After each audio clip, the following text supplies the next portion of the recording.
think one of the potential roadblocks in thinking about diversity more broadly, it's not necessarily a roadblock, but it's more a question or a concern because we have focused so heavily on gender diversity in organisations in Australia and in similar countries abroad, is, well, where does gender fit into that equation? And I have a fairly honest response to that. It's gender is a necessary but not sufficient condition for diversity of thinking and perspective and approach. So we can kind of think of gender as a proxy for greater cognitive diversity in our organisations, but if we only focused on gender alone, we wouldn't necessarily be tapping into the full spectrum of diversity of thinking and perspective available to us, because what tends to happen is we have a type that we think is the right type for our organisation, and we would then simply be choosing women who shared all the characteristics of the male type currently, and therefore we wouldn't be broadening the diversity of thinking and perspective and approach we could have if we chose a more gender balanced but also a more experienced and other dimensions of difference.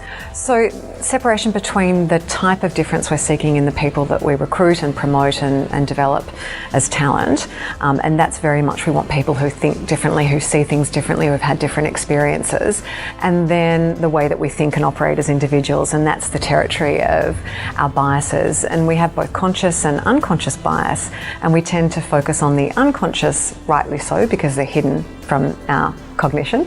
Therefore, they present the greatest challenges. They are our biggest blind spots simply because we don't have a conscious awareness of them.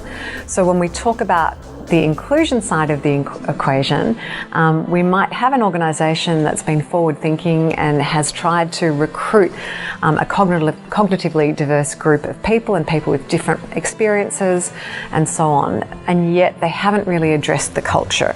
So they're not addressing the inclusion piece of the equation, and consequently they're not leveraging the full value that that more cognitively diverse population can bring them. So we need to be also thinking about inclusion, and one of the key barriers to inclusion is the way that we think and our biases, particularly at an unconscious level. So things like who we see as the best fit for a role, or who we would stereotypically think is the best personality type for a customer-facing role, etc. Those things will get in the way of us being more inclusive of the diversity that we have in our populations. Change the course of your career today. Registration is now open.